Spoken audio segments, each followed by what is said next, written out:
It's been a long time coming to make this video and finally get to talk about the process and everything that emerged in this last year or so. And it's really been the most fulfilling, energizing, exciting year of my life. And it's culminated in the release of this book. And so we can make a video talking about everything that led up to this process and everything about this book itself and about the ideas in this book and what manifested in this time.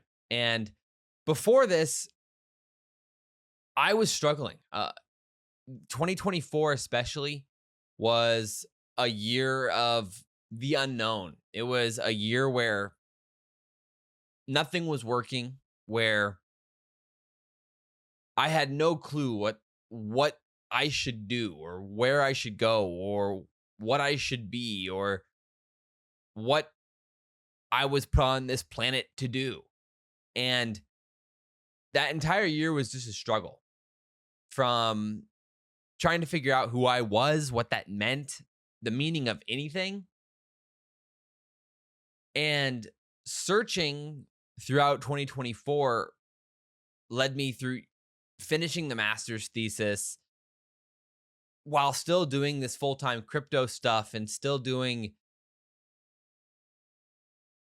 a lot of learning and exploring. And I even ended up taking the GMAT, which is like potentially go to business school after finishing the master's degree in digital storytelling and whatnot. But nothing was working, whatever that meant. Even though the master's thesis went well, and even though on the surface it looked like I was doing things that made sense for me at the time, I was applying to jobs and I wasn't getting anything that I wanted. Whatever that means. We'll be getting into that in this talk, I'm sure. But nothing was working. And at one point in around the turn of the year, of the calendar, in December, I was back for Christmas and I was like talking to my mom when she picked me up from the airport. And I was like, I genuinely don't know what I'm going to do with my life here. This is not working. It feels like there's something out there for me, but I feels like I'm running away from it, and I don't even know what I'm running away from. And I kind of use Jonah in the Bible as like a metaphor for that, because Jonah was running away from his calling as well, and all of this in that story. And I kind of felt something similar, but I didn't know what I was running from. I didn't know what was calling me. I didn't know where to go from here. And I couldn't just sit doing a bunch of different things forever. I had to at some point do something. But luckily I had enough of a little bit of a leeway here because of money saved up and whatnot that I was able to explore for a few months longer to see what would emerge. And at some point I finally just gave up because I was absolutely failing in the crypto side of things. What was going so well for 2 years, basically from like 2023, end of 2022 into 2023 and into early 2024, started just going horribly wrong. And every instinct that I had that was going right started going wrong. And basically, one of the problems was like financially, the success that I was having in that domain started to fail. And I was wondering, like, what do I do now? Like, if I can't do this, what can I do? Like, I've spent so much time doing these things that how could I move forward from here if I can't do this? And at some point I was just like, you know what? Screw it. F it. Like, I'm just going to give up and I'm going to give up trying to do that. And there had been something that had been kind of calling to me in the distance for a while. And it was actually a TV script, like writing a TV show that I had been thinking about for like 3 years. First probably hit me in like 2022 or end of maybe the beginning of 2023, something along those lines, like 2.5, 3 years. And I had worked on like little ideas here and there. I had a document basically of like 10 or 15 pages of information. And that day in April of 2024, I was just like, whatever. I'm just going to spend a week kind of working on this and see what happens. And so again, because I had enough money saved up, and I was working for myself at the time, like doing video editing and doing crypto trading, I was able to take a week just to be like, all right, I'm going to focus on this script and see what happens. And so after a week, it was like the most energetic, energy-filled week I'd had in my entire life. I mean, it was insane. I spent, minimum 12 hours per day, but there were days where it was 16 plus hours writing this script. And after the whole process, I ended up basically spending like 2.5 weeks on it, actually. And then kind of editing more and more here and there for about a month. And after like that month, I had like 2 full episodes written. So like the pilot plus an episode 2 and a full story Bible and everything written for it. And which is an insane amount of output for like a month or 2.5, 3 weeks. And okay, so now I had the script, but now what? You know, like, why does that matter? And that was where, at that point, I started trusting it. So I started sending out the script for basically getting judged in contests. And over time, I started exploring a business idea that came to mind regarding the film industry. And this feels very disconnected, but it might start making a little bit more sense how it plays out in the future. And I started pitching that to people over time. And so now we're into like June or whatever. And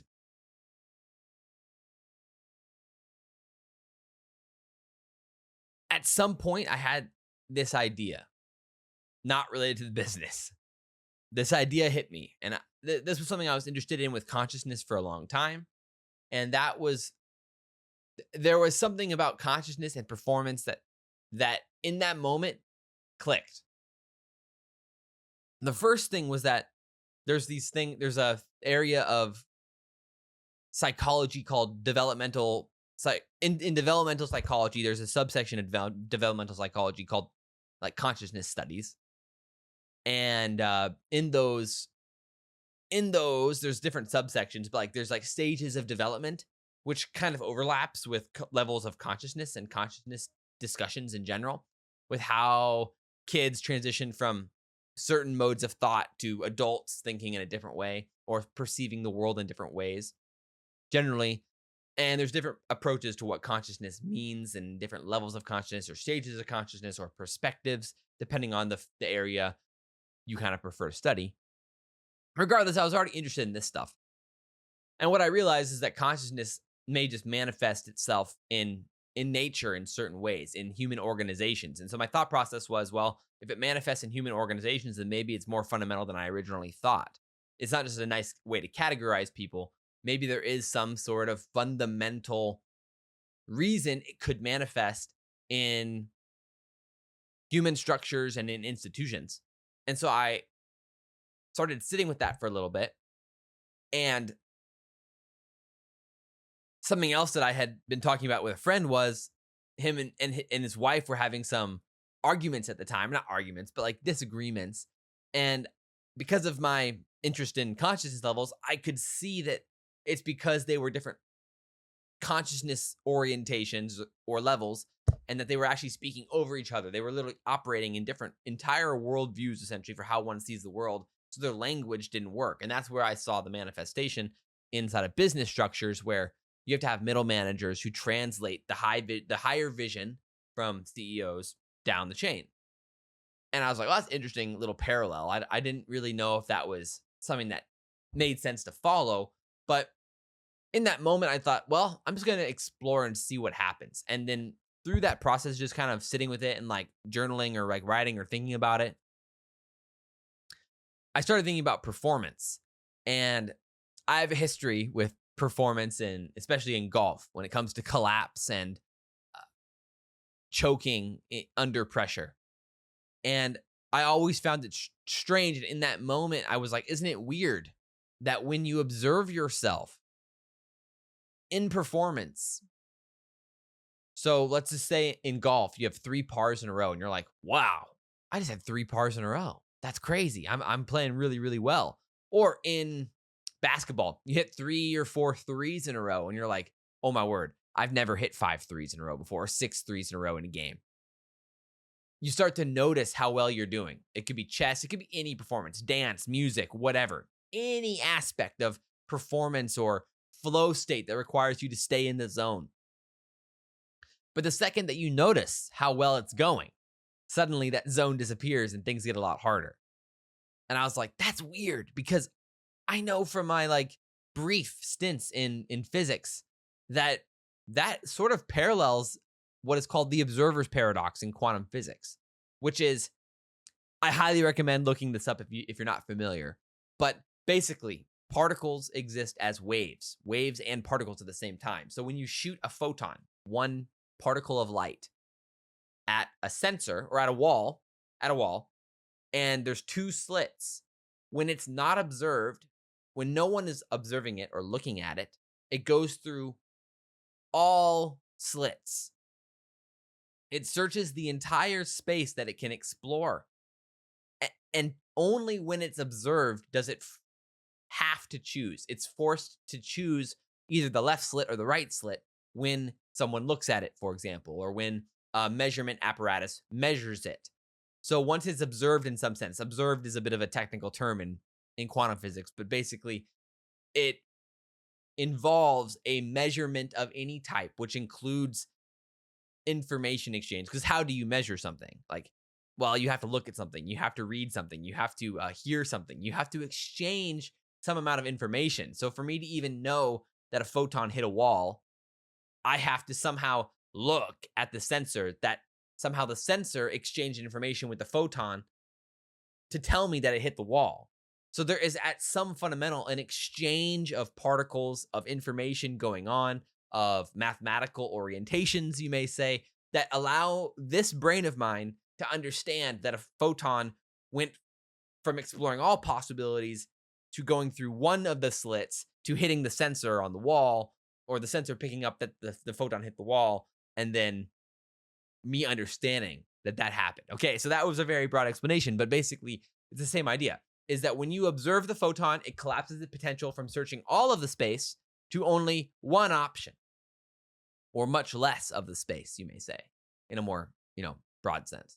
And in the same way, when you observe yourself, your flow collapses its potential. Suddenly you lose so much of that when you observe how well you're doing. You're measuring your performance in some way. Oh, that's good, that's bad. You're putting a judgment on your performance, and then suddenly that collapses the potential. And I was like, that's weird. That seems oddly similar. And so in that moment, I was like, could this be the same physical process happening in both scenarios? Could there be physics that explain this? And I didn't know the world of physics to that degree. I didn't know where the evidence was at in biology or neuroscience at the time to fully grasp what that would look like.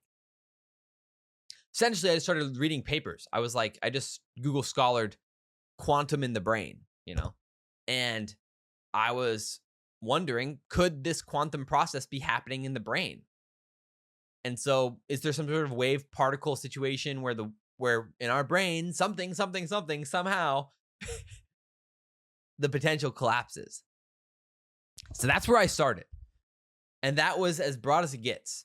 Could there maybe somehow be quantum in the brain? Lo and behold, in the last 2 years, significant evidence has emerged from quantum biology, a field I was not aware of at the time, that it's highly plausible that there is quantum processes going on in the brain, specifically in microtubules, specifically at the most fundamental levels of what may be consciousness. And there's high correlation with anesthesia and microtubules and conscious and waking consciousness. And so I read a bunch of papers from Mike Wiest and obviously Orkawar and Roger Penrose and all of this research in this field of consciousness and quantum biology.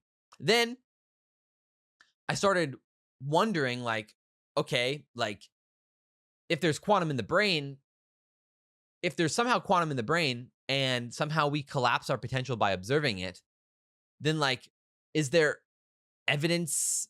Where does this information come from? Like, what are we accessing when we're in a flow state? Like, what information is processing in our heads? How could this work? And that's when the thought came to mind. I'm like, oh, wait a second.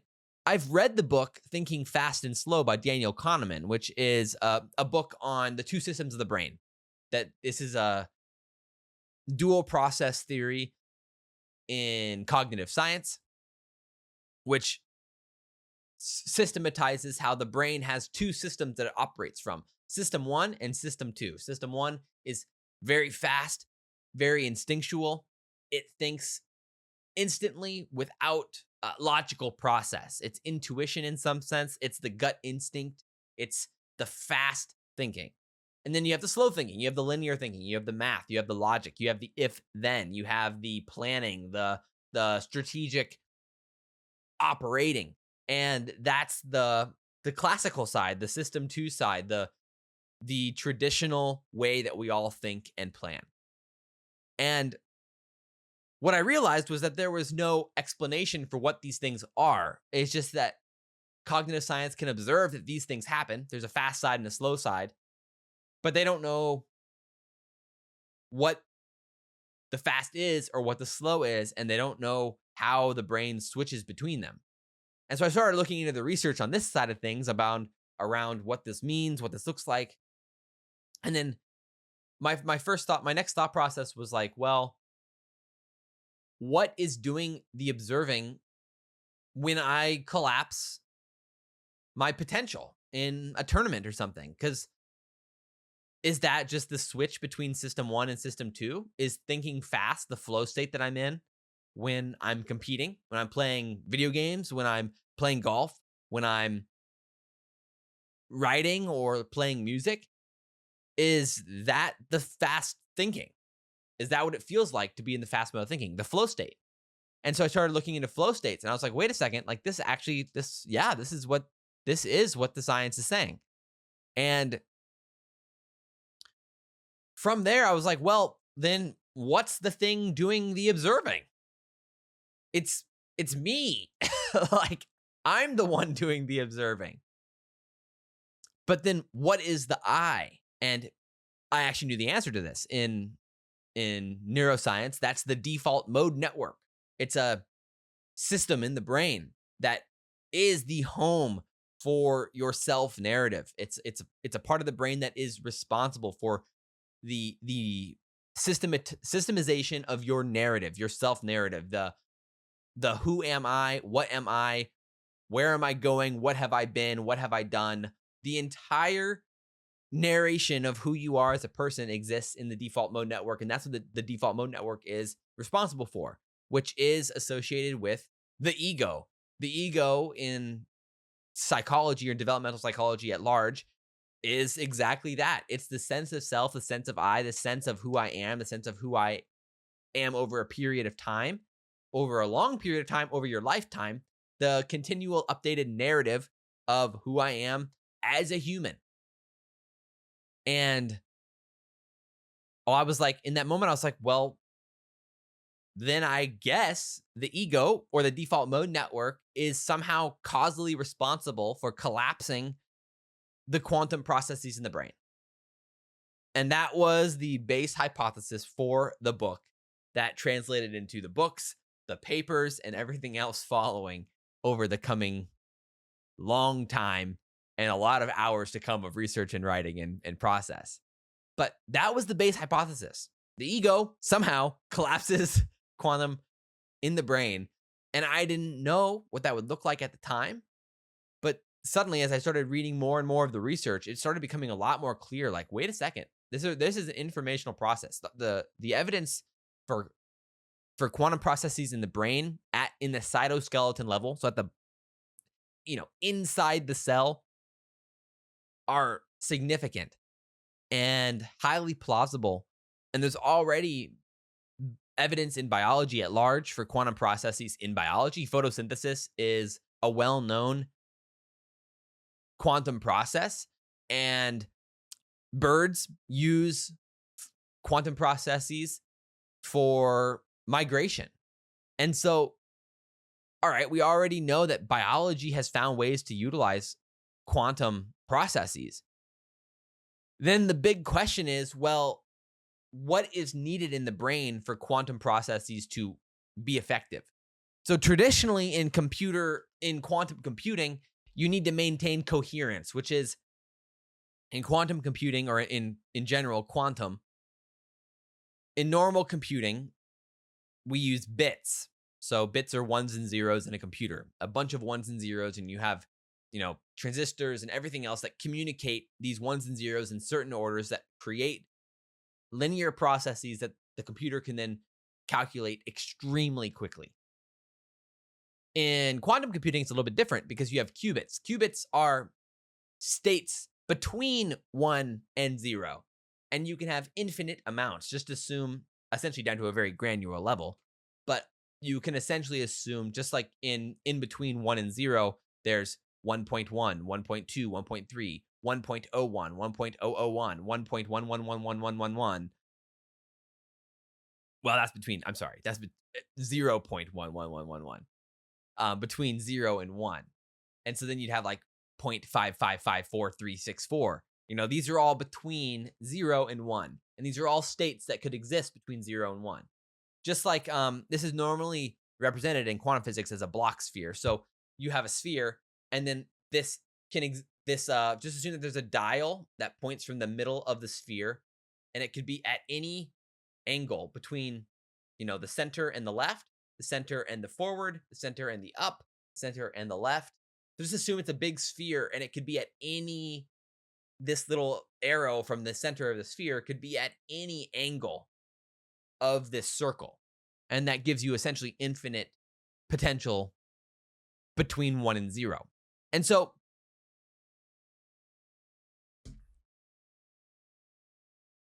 long story short is, in the brain, the question was, well, in traditional quantum computing, you have to maintain the coherence of this state.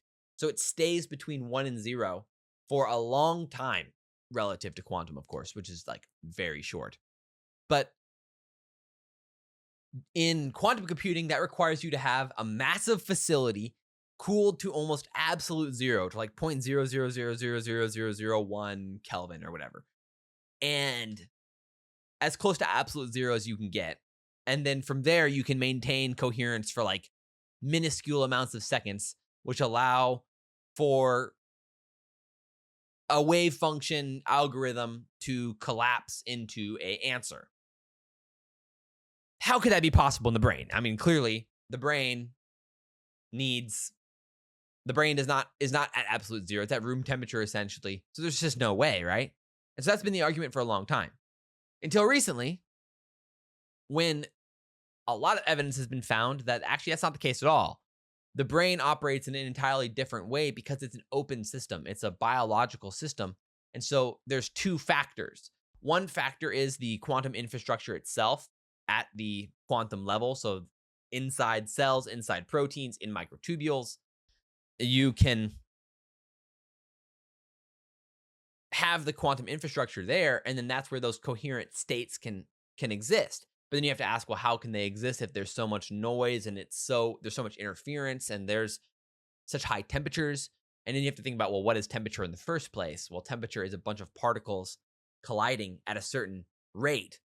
And so temperature is the average rate of a bunch of particles in this room colliding. And so that itself shows why temperature is interference, because the hotter temperature means there are more particles colliding at a faster rate. Therefore, there's a ton of interference in this room, where if this room was at absolute zero, there'd be no interference because there'd be no particles colliding. So temperature itself is an interference pattern. It's a problem because there's so much colliding at once. And so how do you maintain a position when so much is colliding around it? Temperature. Okay, so that's why temperature is correlated to quantum states. So in the brain, though, there's another factor. It's an open system, which means that energy power is a major factor here. And so when you actually go and do the math at the quantum levels, what's happening is there's energy pumping involved at the quantum level. And this energy pumping is essentially, because it's at such a micro scale, nano scale, the equivalent is like getting struck by lightning happening constantly at those scales because it's so small. So the energy pumping relative to the space that it is taking up is ginormous at those levels. So the theory is that the energy pumping itself enables for coherent states to be maintained over time because of the energy. It's an open system. We're taking energy in from the food we eat, from the sun, yada, yada. And then that is converted into energy, which maintains coherence for us to perform computation, to exist, to conceive, to understand, to learn, to store memories, to retrieve memories, and to maintain the body at the pace it does. And so all of this is happening at once, okay? And so throughout this entire process in this research, I'm mind blown constantly because, like, I did not know that this biology evidence existed. I didn't know anything about where the biology was at from a quantum perspective. That was mind blowing. The fact that it actually already existed, and only in the last few years did it really start becoming plausible. And then I read an article by Chow et al. 2020, and they said that actually evolution has found ways to harness decoherence. And then that was the first time where the big aha happened, where I was like, wait a second. Coherence isn't actually just what's important. Decoherence is important, which means that's when the quantum state, the circle, goes from being all possibilities to just one, a 0 or a 1, or a 1 or a 0. So the decoherence is when the state becomes classical, when a wave turns into a particle. The wave-particle duality, the wave collapses, the wave function collapses. That's the term in physics or quantum physics. And it collapses into a particle. And their article put out reason for why biology has found ways to harness the value of classical behavior converted from quantum. And basically, the idea here is that you need to have both. And so I had never, up to that point, realized that there's an importance between the quantum parallel exploration and the classical linear thinking. So then I started going to a bunch of research on this. So then I found Carhart-Harris papers on the entropic brain hypothesis and how the brain needs the chaos of entropy, and it needs the stability, and it needs both. And that's literally the same thing. It's system one. It's thinking about all options at once, not thinking, but experiencing or exploring all opportunities at once, all possibilities at once, all pathways at once. And then 2 is classical linear thinking, strategy, social dynamics, understanding me and you, making predictions about what already exists in the world. Those things are classical and create stability in one's life. And so in general, you are right near the middle of the 2. And that's where most people operate, is because you need both. And evolutionarily, you would have needed both. You would have needed the person who could think outside the box, explore ideas, try new things, create new inventions, think about ways to harness energy in new ways, experiment, find pathways quickly, be able to predict where animals are going to be based off of a certain small amount of information. All of these things are parallel processes, pattern recognition, exploring all possibilities at once, reacting very quickly. These are system 1. System 2 is it's the strategy, the long-term thinking, the planning, the social dynamics, everything that makes your life knowable. And language itself is system 2. It's something that has to think linearly. There has to be structure. There has to be grammar. You have to say one word before the other. You can't just randomly select words and have an idea make sense. Those are system 2 ideas. And so you need both. You need both. And when both are balanced well, you have a species that dominates the world, humans. And from that, then that enables kind of the rest of the book to unfold from there. And that's kind of what happened. I started to think, well, if that's the case, then there has to be some configuration space, some space from which possibilities exist And that space allows for a bunch of possibilities to be explored at once, a bunch of paths to be explored. This is called Feynman's path integral. So this was formulated by Richard Feynman in the mid 1900s. That, particles or waves explore all options and then end up with the most optimal, which is why light bends. Light bends because there's interference in the water, and from your perspective, it gets to your eyes the fastest by bending through the water. It's like when you put a fork into the water, it bends. It looks like it's bent. It's because the light that is bouncing off of the fork reaches your eyes the fastest by bending a little bit. And the same thing happens in gravity. In that's what Einstein found out with relativity, is that it's just in a different space, literally. That mass itself bends, creates interference, you may say. And then the action that exists around it has to bend around the mass that is already there. I mean, just like you can't go through something, you have to go around it. In the same thing, that's what's happening in space-time itself, is that action or energy has to bend around the energy that's already stuck in place, because you can't go through it. You have to go around it, essentially. You could think of it more like a sinking process, like it sinks into, the plane of space-time, and it creates a gravity well. So that's why, when you put a penny down like those things at like the zoo and they go around in circles, that's basically what gravity would be like if you dropped a spaceship around a big planet. But either way, you can think about it in both ways. Either way, the interference bends space-time in that sense, because it's the most optimal path. And the universe seems to prioritize most optimal paths. And that was all part of this realization that, in a flow state, it's something like the most optimal path is emerging more naturally. Like when you play video games, at least for me, like when I play Call of Duty, when you're in that flow state and you're not thinking at all about what's happening and you're just kind of reacting to the map and you're playing the best you ever played, that is not something that you can control per se. It's happening without your conscious effort. And something that is more optimal that has ever been before is manifesting in front of you as you play, which is something like Feynman's path integral, where particles themselves manifest most optimally. But in biology, there's so many other factors that store memory classically and how fast your pathways are in your brain and yada, yada. So it's a hybrid. There is some sort of hybrid system going on here between classical and quantum. That's what I was really wrestling with at this point in the research process. I was like, okay, well, there's clearly some sort of dynamic. There's some trade-off. There's, at the fundamental level, some quantum, and then extrapolated up towards the biological system, you get towards classical physics, and that's where you have the traditional neurons and synapses, and neuroscience itself operates at that level. Interesting. So you have both.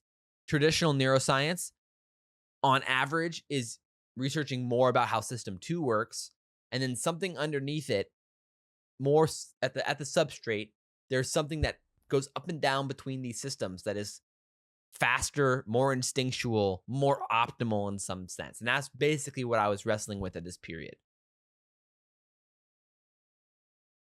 So then at some point you have to ask, well, like, what is human consciousness at this point? Like, where does this come from? What causes us to be us? Why do we act the way we act? And there's a lot of evidence in general for, excuse me. But there's a lot of evidence in general for how we perceive the world affecting the world in some way. And this is interesting from a physics perspective because the same thing happens in physics. It's called the measurement problem. If you try to measure something, you change the thing, and therefore it changes the measurement. But think about what's happening in life. I mean, there was an incredible study from Crum et al.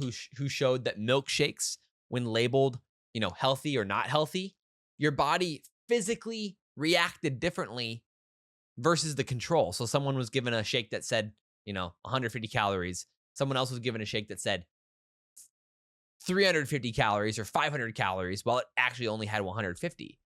And then someone else was given a shake that actually had 500 calories. And the person who was given a shake that had 150 calories, but thought they were drinking a 500 calorie shake, reacted the exact same as someone who was given a 500 calorie shake. From a classical perspective, that makes no sense. There's no way to explain that because your body, its perception of reality should have no effect on the physical basis of reality. If it has 600 calories with a ton of sugar in it, your body should react in a way that resembles the fact that you just ate 600 calories and a bunch of sugar. It shouldn't react like you ate less. And it did. While it may not affect the actual weight gain itself, it may affect how you feel after you ate that shake. Like, do you think you should have energy after you eat a 600 calorie shake? Should you feel like you could, do something you've never done before? Feel like you could go on a run or go weightlifting or whatever it may be after you eat the 600 calorie shake versus a 150 calorie shake.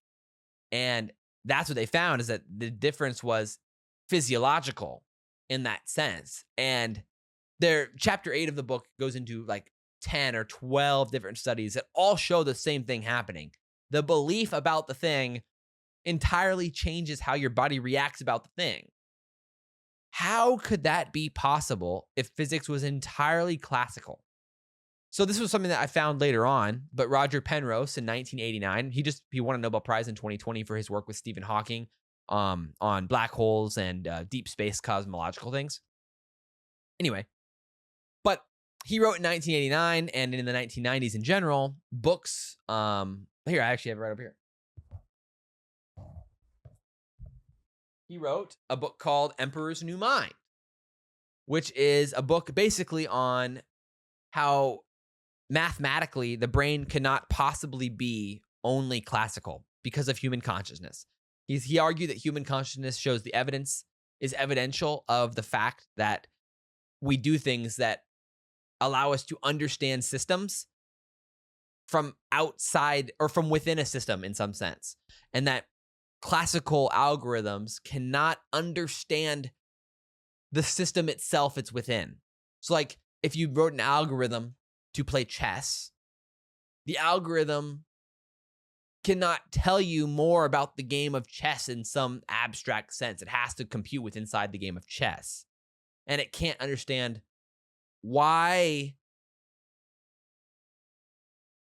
its rules might work in some sense or why they exist. And humans have an ability to understand abstractly with almost instantly without any from different systems, from perceiving different systems. And so that may not have been the most clear explanation, but that's sort of the gist of it. The TLDR of the book is that he mathematically proved using Gödel's theorem that human consciousness has an ability to stand outside of formal systems and understand them in a way that classical algorithms cannot. And I still don't think that this argument is respected enough in modern days. But either way, from there, you can start to see that there are cognitive processes going on that don't make much sense from a classical perspective. And this is what chapter 9 in the book discusses quite a bit, is that the brain operates in a sense that is very quantum. And there's quantum cognitive science. There's a lot of research on this front. Busemeyer, Kegan, and Pleskach have done research and it's cited in the book extensively. But they show like that a lot of the same processes that show up in the quantum physics show up in cognitive behavior in psychology. And this is through a lot of different types of interference and cognitive biases, for example. And we all know this. If you ask someone a question about anything, the order in the question you ask affects the answer. This is why leading the witness is a thing in court, because you can ask questions in a way that can affect the answer. And we all intuitively know this and experience this on a day-to-day basis, but we don't really think about how strange that is. Because in math, 3 plus 4 equals 7, and 4 plus 3 equals 7. There isn't a difference between 4 times 3, 4, or 3 times 4, or 4 plus 3, or 3 plus 4. It's the same. But in quantum, the order matters. 3 times 4 is not 4 times 3 in quantum. The context in which the measurement takes place itself, the full entire context, including ordering, including all aspects of the measurement itself, matter when it comes to the computation, which is very weird from a human perspective. But we experience this on a day-to-day basis, and we never ask why. And so there's a bunch of examples along this front, a bunch of different cognitive biases. And what you come to realize is that your confidence in something affects your later answers. This is obvious. We all know this. These are different biases, cognitive biases that happen. Dissonance and the vast majority of biases that happen, anchoring, whatever it may be.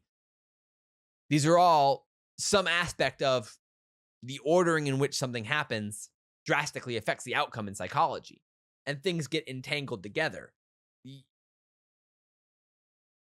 Everyone knows like the revisionist history idea that like something happens and then you explain why it happened, but you would not have been able to explain why it happened before it happened. You come up with the answer afterwards. Like, oh, I failed the test because I drank 3 macchiatos that week, and normally I don't. And it hurt my stomach, and, that's why. But the reality was that before the test, you actually felt pretty good about the test. And so the result on the test changed the answer for why before it. If you would have done well on the test, you would have had a different answer for why that outcome happened. We all know that's the case, but we would never say it about ourselves, but we would definitely say it about other people. And so these are all different points of evidence for the fact that there's something quantum about how we think, how we act, how we live, how we do, how we react to things. And then you have the consciousness studies research. This points to the fact that this research has already been done. There's a lot of evidence for the fact that consciousness levels, people perceive things in different ways. There's different ways of viewing the world and different structural ways to perceive the world, different perspectival ways to perceive the world, and they build on top of each other. And this research has been done very extensively by Suzanne Cook-Greuter, Kegan, and many others as well. Wilbur as well with integral theory, and many others. And that's what a lot of the book explores then, is that, okay, well, actually, there's already evidence for this being distributed among human populations, that there's different ways to relate to identity itself, and then through that to the world. And these manifest in what we perceive as the levels of consciousness, different levels or ways that one can relate to the world and to identity itself. And so all of this comes from the evidence that quantum might be in the brain and from this performance paradox itself. And we can get into the rest of the book later, maybe in different videos we might, but the key here is that this is how the book manifested. And what happened is that it manifested from a point of low ego. I mean, think about what I said at the beginning of this, that I kind of had this moment where I just said, screw it. I don't care anymore. I'm done being a crypto guy. I don't care what happens from here. And I'm like, I'm just going to explore this TV script and do it for a week because it seems fun. And then from that came the TV script, the business idea, And then this book just out of nowhere. And then I connect with Jack Kaczynski, the physicist. We connect with Springer, a publisher. They really love the ideas for the book. We get the book made. We work on papers. We get the papers published. And then from that, the self-help book manifests, which is something I've been working on currently. And all of those things came from this moment of like, whatever, I don't care. So think about what we talked about in quantum. And I didn't realize this at the time, obviously, but now looking back on it, it's become much more obvious that the ego, what we said, is what collapses quantum states. There's some sort of correlation between the ego and going from fast thinking to slow thinking, from quantum to classical, from parallel thinking to linear thinking, from GPU to CPU. And all of these exist, or all these things happen when the ego kicks in. And lo and behold, what you end up finding is that in the research, the ego takes up 40% more of the brain's baseline energy than the rest of the brain does. And interestingly enough, the brain is only, 2 or 3% of the body's mass, but it takes up 20% of the body's energy. So 3% takes up 20%, and then 40% of that 20% is taken up by just your ego, the default mode network. So your sense of self, how you relate to the world, this from that, the ego differentiates me from you, computer from camera, good from bad, hot from cold, valuable from invaluable, colors on the rainbow, how they relate to me. Is this good for me? Is this bad for me? What does this mean for me? What is me? Who am I? What will I be in the future? How can I make the best of this? Is this worth my time or not worth my time?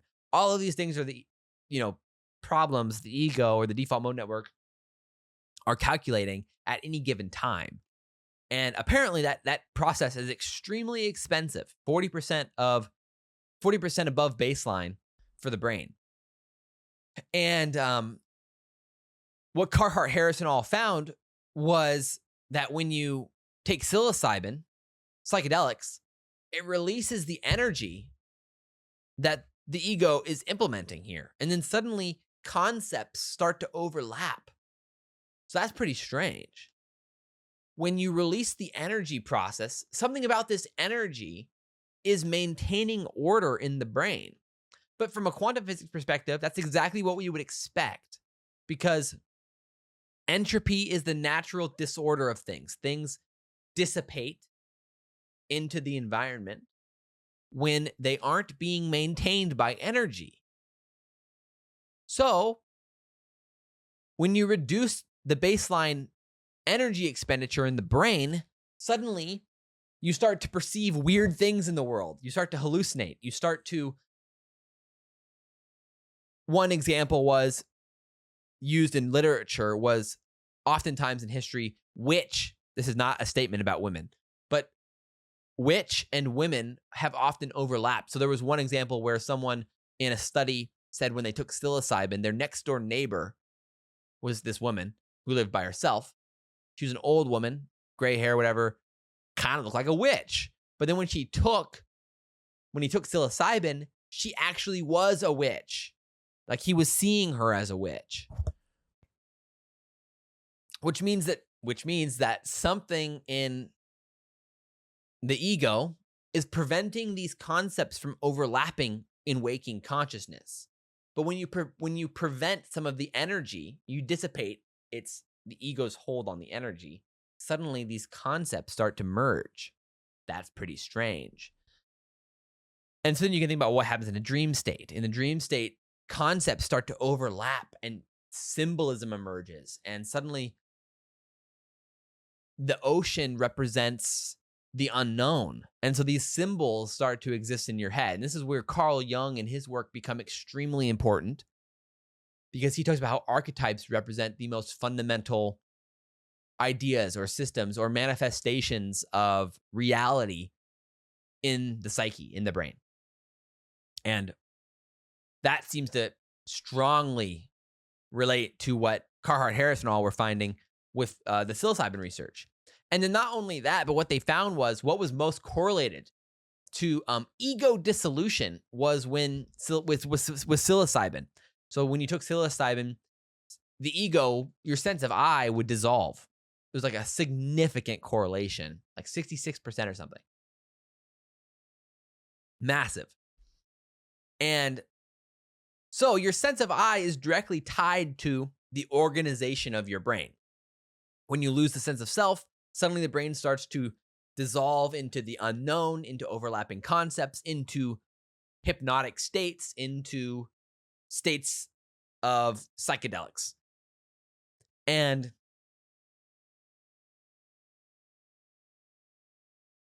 what's interesting about that, again, from a physics perspective, is what did we talk about originally? Is that what does physics say? You need energy pumping.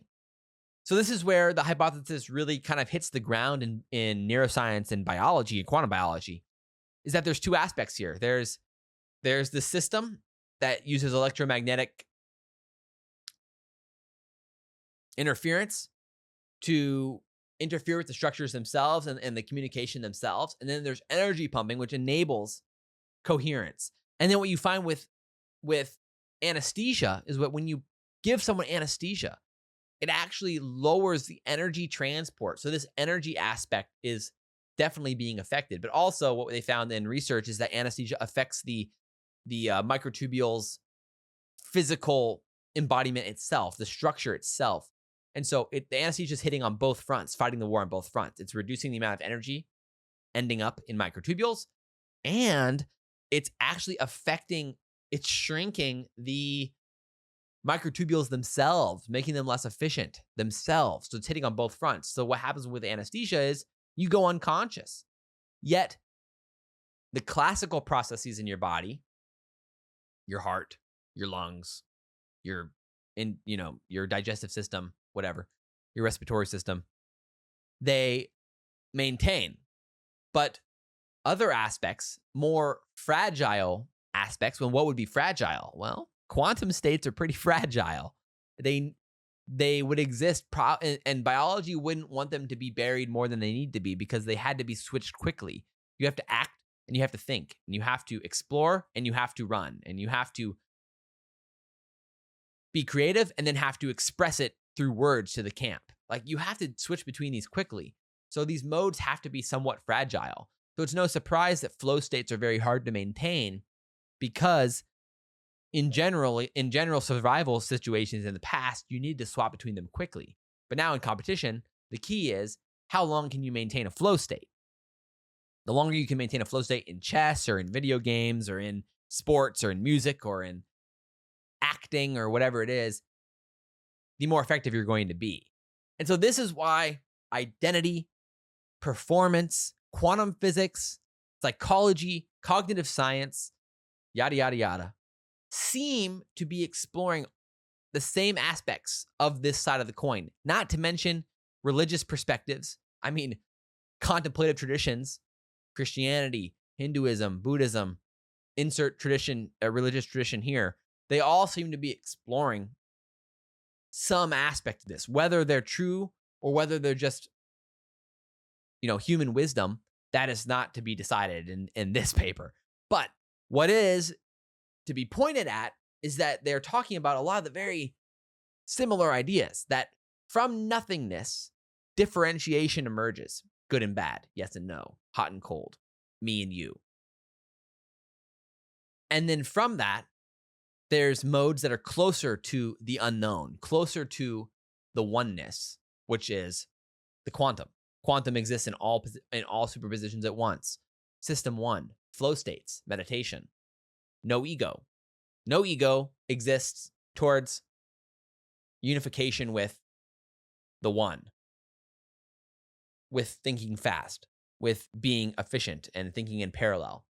While the ego, language, logic, math, society, writing,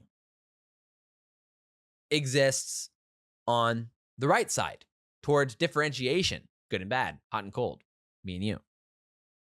And there is something in the middle where we all seem to find ourselves on a day-to-day basis, and that's where we live. And that would be, in general, waking consciousness. But that doesn't mean that you can't experience more or less of one or the other any given point during the day. And that seems to be a battle with the ego. And the ego seems to be the modulator of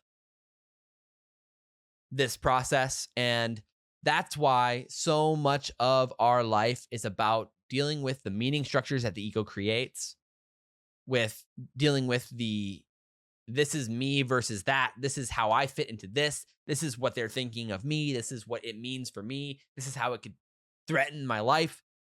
And why everything stems from the ego's beliefs and meaning structure in relation to the world. Because the ego's job is to keep you safe. The ego's job is to keep you secure. The ego's job is to keep you classical, to keep you in camp, keep you near the campfire, to keep you near where the food is, near where the water is. Exploring out too far from that is dangerous to the ego. Although in modern day, where's the threat? You could essentially lose everything, and there's still missions, there's charities, there's churches, there's communities, there's maybe if you have family or friends who would, let you stay with them for a while. Like, you could essentially lose everything in life and rebuild from there with the most epic story of all time if you approach it with the right attitude. Obviously, there's tragic things that happen to people, horrible accidents that change and alter the course of someone's life. But there's people who have had these things happen, life-changing things where they lose limbs or, nearly die, which on the surface would be horrendous, horrible things. But yet they say that they wouldn't trade it. And that is quite counterintuitive to the average person, because in general, how could, going blind or losing a leg or losing a loved one to cancer or something at all be something that you wouldn't trade? But a lot of people report those things. And there's something strange about that I think is worth sitting with, about what good and bad mean themselves, what optimal and non-optimal mean, the meaning of words at their cores, where meaning itself stems from, and where who you are as a self stems from, and where your emotions themselves stem from. And maybe this will probably be something we can talk a lot more in depth in other videos, because this video's already gotten a bit long. But the self itself is a sense of who you are, a collective of your actions, your beliefs, your memories, woven into a narration about who you are at your core. But the reality is that at any given moment, we can change. We can become. We are who we are right now. But a second from now, we're different. Am I really the same person I was, 30 minutes ago or an hour ago before I started recording this video? Or did recording this video change me in some way? Am I really the same person I was? Because before I was the person who had not recorded this video. Now I am the person who recorded this video. So in that differentiation, I am now a different person. Before, I weighed 220 pounds and I was 5'8", 220 pounds and unbelievably overweight and unhealthy. I hadn't worked out my entire life.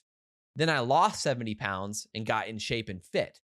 Am I the same person? When did I stop being the same person?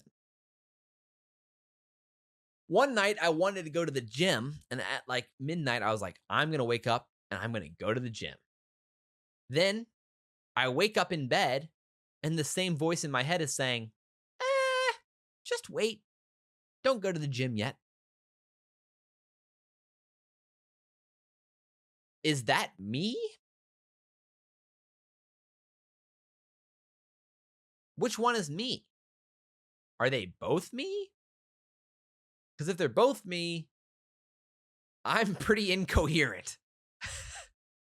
If they're not both me, well, then which one's me? Or is me the thing laying in bed at that moment and the thing that's going to get up and go to the gym? Is me the process of doing those things and being those things at the time? Because in reality, the future doesn't really exist. I mean, the future is always about to be here, but it's never here. And the past was always just here, but is not here anymore. All we have is this exact moment. The word that's coming out of my mouth right now that's the past. The moment I hold up this Gatorade, now I'm not. That moment will never come back. I'll be able to rewatch it again after on this video, but it won't be me anymore. It'll be the guy who held up that Gatorade at that second. Now there's a new guy holding up the Gatorade at this second.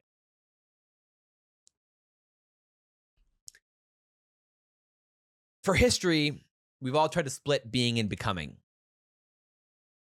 What this book is pointing to is that they're kind of part of the same process. You become as you be as you become. And all of this stems from the first insight of exploration of this book, which was, when I observe my performance, I get worse. I start shanking the ball while golfing. I miss a note while playing the trombone in high school. I get killed in Call of Duty. I misspeak in the flow state while recording a YouTube video. And the same thing's happening in physics. Could it have been the same thing all along? And could this be the same thing that contemplative traditions were talking about this entire time? You know, lean not on your own understanding, and he will make your path straight. Don't let the ego predict what's going to happen in the future. Just do, be, and react in the now. And then when you look back at things, it will be the most optimal path, because you're going to need all those struggles you went through to become the incredible person you are at this exact moment. You had to go to the gym to get stronger. You couldn't have got stronger without going to the gym. These are all sort of the same ideas. Obviously, what's at the bottom? What's the turtle all the way down? Well, in the quantum perspective, the farthest we can go is the mathematical configuration space from which the waves and particles emerge.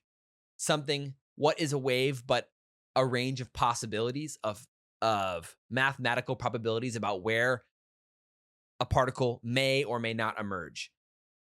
And in the same way in life is when you're you in this exact moment, there's infinite paths in front of you. I could do infinite jobs, be infinite people, do infinite things, say infinite words, write infinite ideas, eat infinite foods, travel to infinite places on the earth.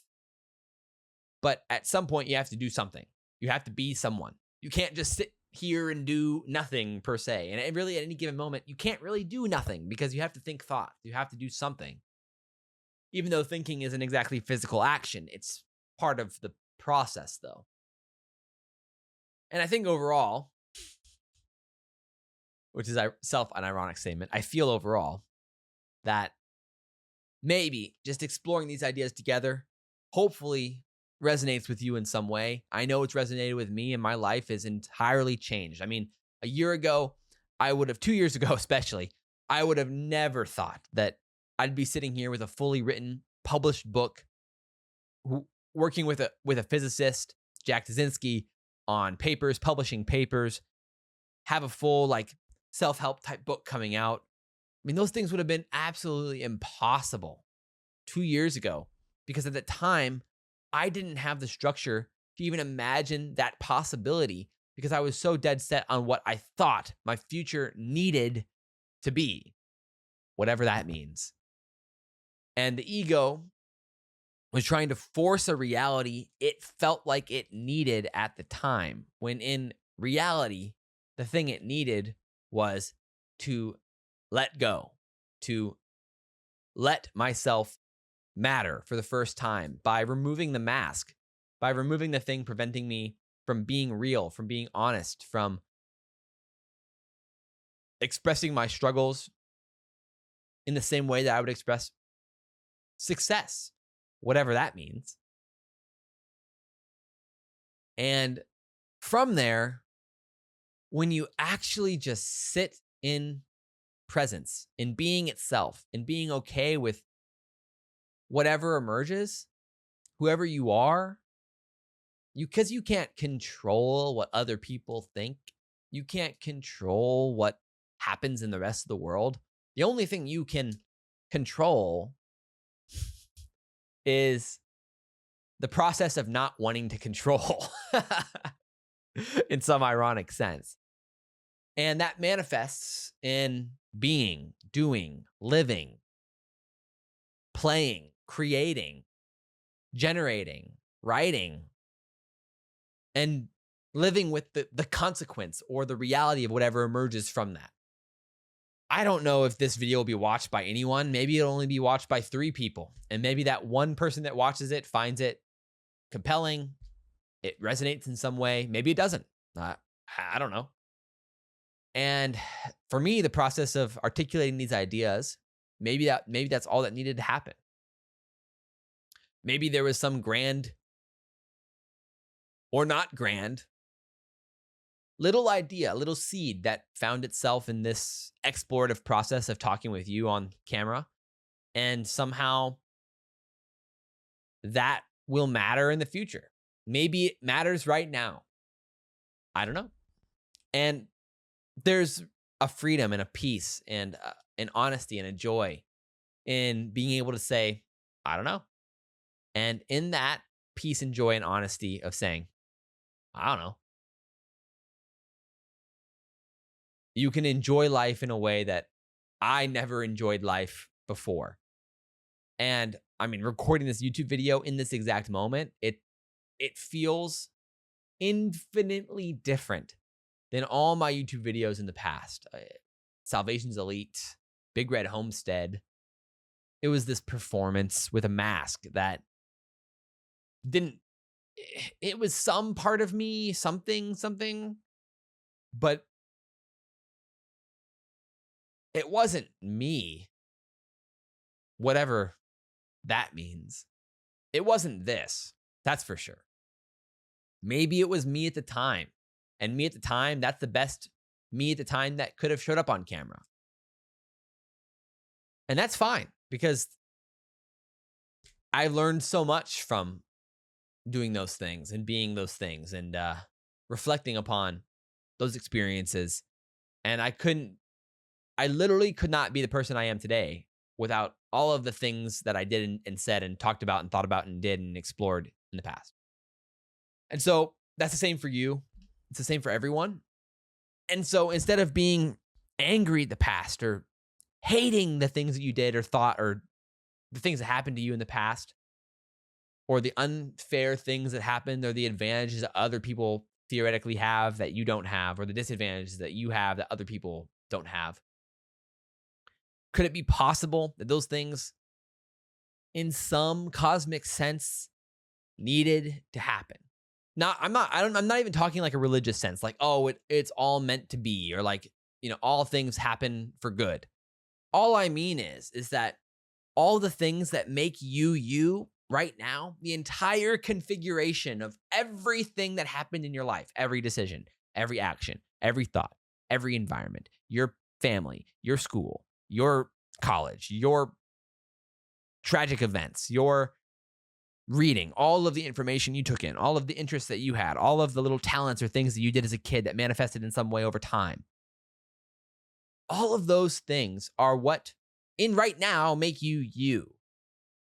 So trying to hide them and trying to be some perfect version of whatever that is you think it is, isn't allowing you to be you. It isn't making you better. Carl Jung says, we all tried to ape the hero, and in doing so, murdered the hero. He explores his ideas in the Red Book. I mean, the Red Book is an unbelievable book. It changed my life. And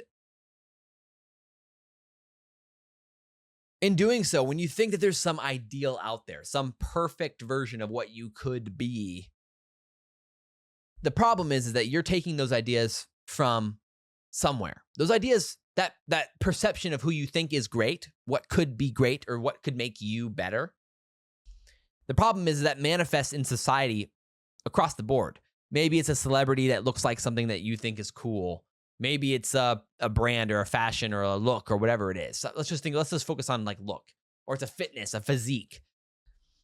The problem is that everybody is looking at the same people and trying to ape the hero, trying to be insert hero here. whether it's Chris Hemsworth or Zendaya or Timothy Chalamet or Tom Brady or Steph Curry or LeBron James or, insert athlete or celebrity or anyone here. We're all trying to ape these heroes because it's safe. The ego can plan out that path. It can traverse that path and feel safe. Like, oh, it worked for LeBron. Oh, it worked for Zendaya. Oh, it worked for Timothy Chalamet. So it'll work for me. The problem is that everyone's thinking that. And when everyone thinks that, it kills the hero. Because what made the hero the hero? The hero is the hero for going on the path that nobody went on. Luke Skywalker became Luke Skywalker because he was the only one that could be Luke Skywalker. But then our ego's like, well, I'm not Luke Skywalker. I can't be Luke Skywalker. And then it uses that as an excuse to not act, to not take risks, to not be authentic, to not be as I am. But that's the exact problem. Luke Skywalker was literally Luke Skywalker because he was Luke Skywalker. Why can't you just be you? Why can't I just be me? Why do we have to ape the hero and kill him in the process? We don't have to. So, all I'm saying from here is read what manifests to you. Follow the little instincts that pop up. Follow the little thoughts that intrigue you, where the little energy pops up. When you watch a video and you're like, wow, yeah, that. Do it. Find something right now that allows you to do that thing right now. Just go do, be, act, create, play, fun, and see what emerges. And from there, do it again. One day at a time. I'm not perfect, whatever that means. I'm not some hero. I promise. I'm just whatever this is. And whatever this is all I can be right now. So why should I try to be anything else? I'm wearing a hat. I'm wearing a Fast and Furious shirt and a backwards hat talking about quantum physics and like consciousness and neuroscience, Shouldn't I be wearing a suit or dressed up, or shouldn't the production be better? Should I be in a better room than this? Should I have better lighting? I don't know. At first, the ego would have thought that. Old Josh would have definitely been like, I need the perfect lighting. I need a side light. I need the half, cinematic lighting. I need to control the window. I need to close the blinds so that I have the better lighting. The door can't be open because there's going to be some background noise with the fan. Like, those are ego thoughts in the past. In the present, it's more like, how can I just show up right now in this way, talk to whoever may or may not listen, and see what emerges? And that was exactly how this book emerged. That's exactly how the ideas emerged. That's exactly how the self-help book emerged. That's exactly how all of this emerged. And so it's interesting because, like, even in that moment, I can just kind of walk you through a little bit of the process. Like, I heard the ego in that exact moment be like, don't talk about the self-help book because it's not out yet. And I could feel this little like, and I'd be interested to know if maybe you could even see it when I had that thought just a few seconds ago. I don't know if it manifested in my reaction at all, but I sensed the ego. Don't talk about it yet because it's not out. And someone could it wanted to defend even the potential that someone could steal it. It's mine. It's mine. That's literally like Lord of the Rings. It's like the ring speaking to you. Oh no, my precious, like literally the same thing. My precious, my precious. It's crazy. There's a reason why Lord of the Rings archetypally represents so much of human experience, and it resonates with people because unconsciously, this is what Jung would say, is that unconsciously, these are archetypes that manifest in the collective conscious, in reality.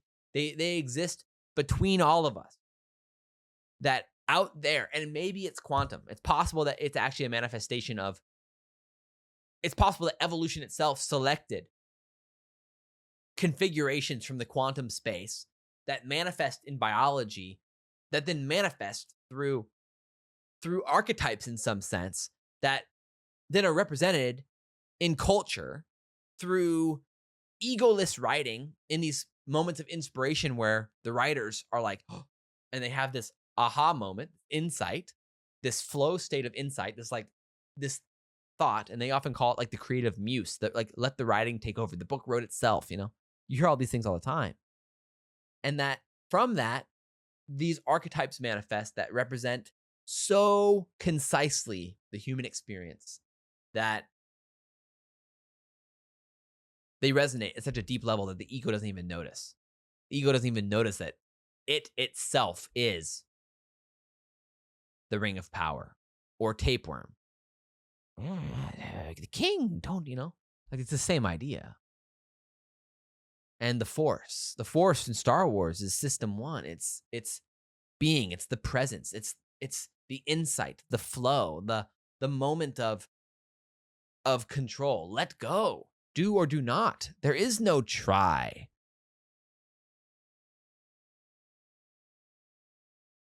All of this represents what we experience right now. And so I'll leave you with that for now. These ideas have really changed my life, and maybe something resonated with you, and over time something will resonate with someone else, and we'll see what happens from there. Thanks for watching. Talk to you soon.